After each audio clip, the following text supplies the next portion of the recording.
अस्सलाम वालेकुम स्टूडेंट्स, हिंदी की क्लास में आपका स्वागत है। इसकी पहले की कक्षाओं में हमने भारत पाठ और मुझे पहचानो उसका हमने रिवीजन किया था। आज हम इस वीडियो में उलझन और उसके बाद की जो पाठ है उसका हम लोग रिवीजन करने वाले हैं। उलझन उलझन का अर्थ होता है कोई परेशानी या समस्या। अब हम इस कहानी के द्वारा देखेंगे कि किस उलझन के बारे में इस कहानी में हमें बताया गया है। रमा कई दिनों से परेशान सी लग रही थी। माँ से उसकी यह उलझन छिपी नहीं थी। रात में रमा खाना खाकर पढ़ने के बजाय अपने पलंग पर लेटी छत देख रही थी। बेटी के पास बैठते हुए माँ ने पूछा, बेटा कई दिनों से देख रही हूँ कि तुम कुछ परेशान हो, क्या बात है?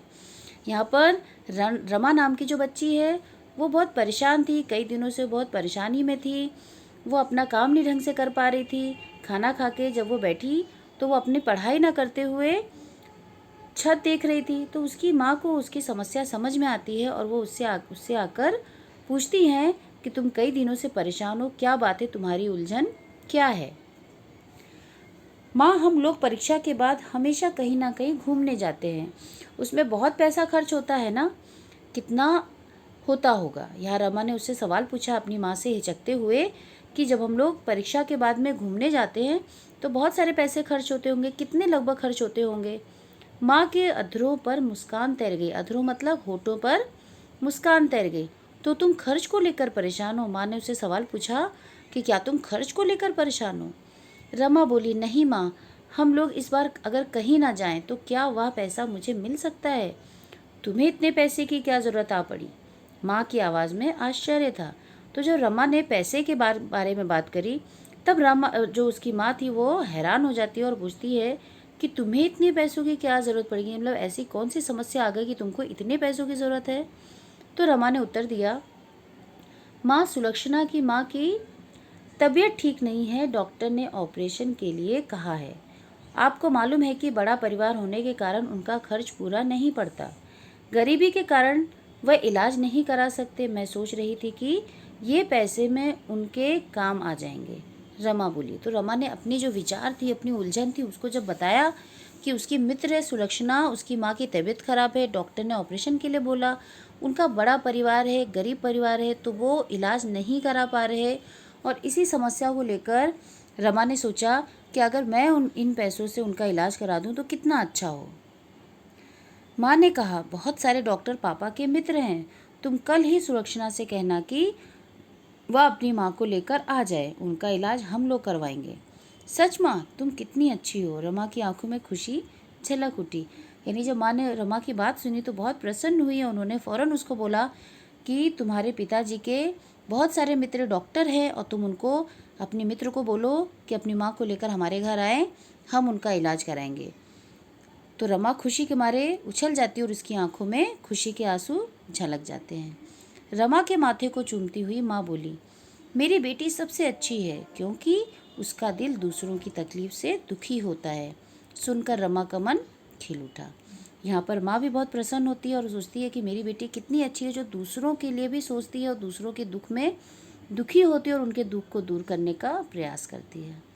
तो इस तरह से हमने ये उलझन पाठ पढ़ा। इस पाठ में हमने ये सीखा कि हमें दूसरों की मदद करनी चाहिए, दूसरों की मदद के लिए हमेशा तत्पर रहना चाहिए। लेकिन अगर आपके पास कोई समस्या, कोई परेशानी, कोई तकलीफ़ हो तो उसका हल आपके माँ बाप के पास में है, आपके बड़ों के पास में। तो सबसे पहले अपने बड़ों से, अपने माँ बाप से बताना चाहिए। अब इस पाठ का कुछ प्रश्न उत्तर है, उसका भी रिवीजन हम लोग करेंगे। यहाँ पर प्रश्न दिया गया है, कोष्टक में से उचित शब्द चुनकर लिखिए। जैसे एग्जाम में आता है तो ऑप्शन दिया रहता है, सही ऑप्शन को चुनकर लिखना है। तो जो पाठ के वाक्य होते हैं उसी वाक्य में वो शब्द छुपा रहता है। जैसे पहला, माँ से रमा की यह उलझन छिपी नहीं थी। दूसरा, रमा पलंग पर लेटी छत देख रही थी। तीसरा, माँ के अधरों पर मुस्कान तैर गई। चौथा, माँ की आवाज़ में आश्चर्य था। बड़ा परिवार होने के कारण उनका खर्च पूरा नहीं पड़ता था। बहुत सारे डॉक्टर पापा के मित्र हैं। रमा की आंखों में खुशी झलक उठी। तो इस तरह से जो हम लोगों ने यहाँ पर रिक्त स्थान देखे, रिक्त स्थान के जो भी शब्द हैं वो हमारे चैप्टर में वो वाक्य दिया हुआ है। तो एग्ज़ाम में जब क्वेश्चन आता है तो आपको पाठ पढ़ना है, परिच्छेद दिया रहता है, वो परिच्छेद आपको पढ़ना है और उस परिच्छेद से उचित शब्द चुनकर टिक करना रहेगा। अगला प्रश्न है, सही पर्याय चुनकर लिखना है। ऑप्शन दिए गए हैं, उसमें से सही उत्तर चुनकर लिखना है। पहला, रमा पढ़ने के बजाय क्या कर रही थी? छत देख रही थी। तो ये तीसरा वाला आ सही है। रमा की माँ सुलक्षणा की माँ को कहाँ बुला रही थी? घर बुलाना चाहती थी, अपने घर बुला करके फिर उनका इलाज कराना चाहती थी। तीसरा, मेरी बेटी सबसे अच्छी है क्योंकि उसका दिल दूसरों की तकलीफ में दुखी होता है। अगला प्रश्न है, रिक्त स्थानों की पूर्ति। सही विधानों के सामने, सही अथवा गलत विधान के सामने गलत का चिन्ह लगाएं। रमा कई दिनों से परेशान थी। सही। परीक्षा के बाद रमा का परिवार कहीं ना कहीं घूमने जाता था। सही। रमा ने माँ से घूमने जाने की जिद की। गलत, क्योंकि रमा तो मना कर रही थी। उनका इलाज हम लोग नहीं कराएंगे। गलत, क्योंकि माँ ने बोला कि हम उनका इलाज कराएंगे। रमा के पापा का कोई भी मित्र डॉक्टर नहीं है। गलत।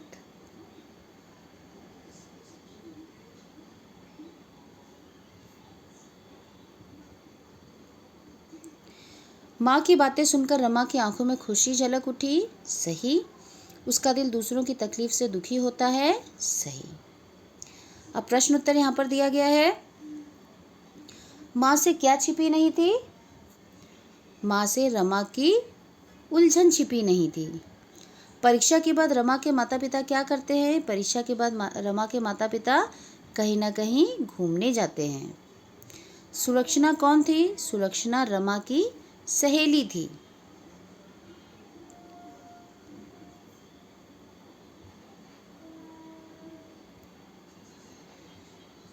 डॉक्टर ने किसका ऑपरेशन करने के लिए कहा था? डॉक्टर ने सुलक्षणा की माँ का ऑपरेशन करने के लिए कहा था। सुलक्षणा की माँ का इलाज क्यों नहीं हो पा रहा था? गरीबी के कारण सुलक्षणा की माँ का इलाज नहीं हो पा रहा था, क्योंकि वो लोग गरीब थे। सुलक्षणा की माँ का इलाज कौन कराएगा?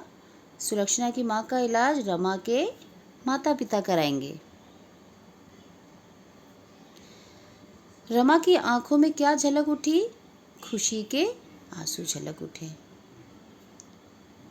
अगला प्रश्न हम देखेंगे, किसने किससे कहा वाक्य।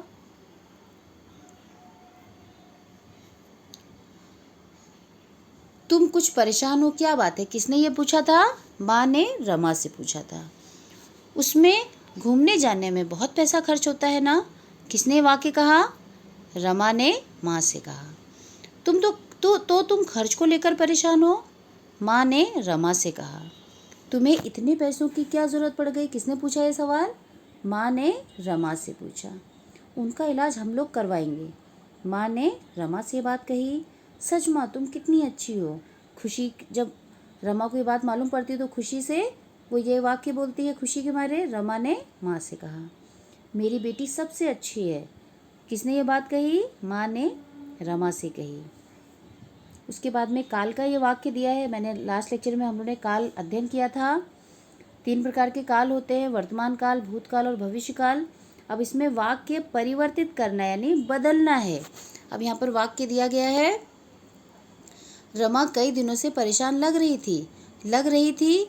ये भूतकाल है, इसको परिवर्तित करना है वर्तमान काल में, तो थी की जगह पर है आ जाएगा। वह पढ़ने के बजाय लेटी हुई छत देख रही है, ये वर्तमान काल है, इसको भूतकाल में परिवर्तित करना है, तो है की जगह पे थी। ये पैसे इलाज के लिए उसके काम आते हैं, वर्तमान काल है, भविष्य काल करेंगे तो ये पैसे इलाज के लिए उसके काम आएंगे। तो इस तरह से हम लोगों ने काल परिवर्तित किया। अगला प्रश्न है, जोड़ियां मिलाओ। आवाज़ में आश्चर्य था, आश्चर्य होना, अधरों पर मुस्कान तैरना, आंखों में खुशी झलकना, मन खिल उठना। उसके बाद में ये 8वां पार्ट था, मुझे जानो, जिसमें चित्र दिया हुआ था, उन चित्रों को पहचानना था और उन चित्रों के नीचे उनके नाम लिखने थे। लेकिन जैसे मैंने बताया था कि उन चित्रों के नाम जितने भी लैंग्वेज हम पढ़ते हैं उन भाषाओं में लिखना है। जैसे हिंदी तो लिखना है, उसके साथ साथ में रोमन लिपि मैंने आपको बताई थी जो एसएमएस की भाषा होती है, यानी अंग्रेजी के वर्ड का प्रयोग करके आप हिंदी में लिखेंगे। उसके बाद में उर्दू और मराठी। अब जैसे सबसे पहला जो है चित्र बस, तो बस यहाँ पर हिंदी में लिखा है। आपको मैंने होमवर्क में दिया था कि आपको उर्दू और मराठी और रोमन इन चारों में लिखना था।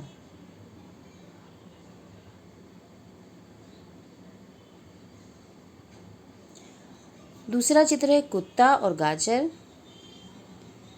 कप थाली, जहाज, सिक्का ब्रश, गाय किताब, पतंग पौधा, खरगोश केला।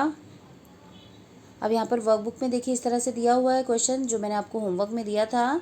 तो आपने होमवर्क कुछ बच्चों ने कंप्लीट भी किया है। यहाँ पर देखिए चित्र बने हुए हैं, उन चित्रों को पहले हिंदी में,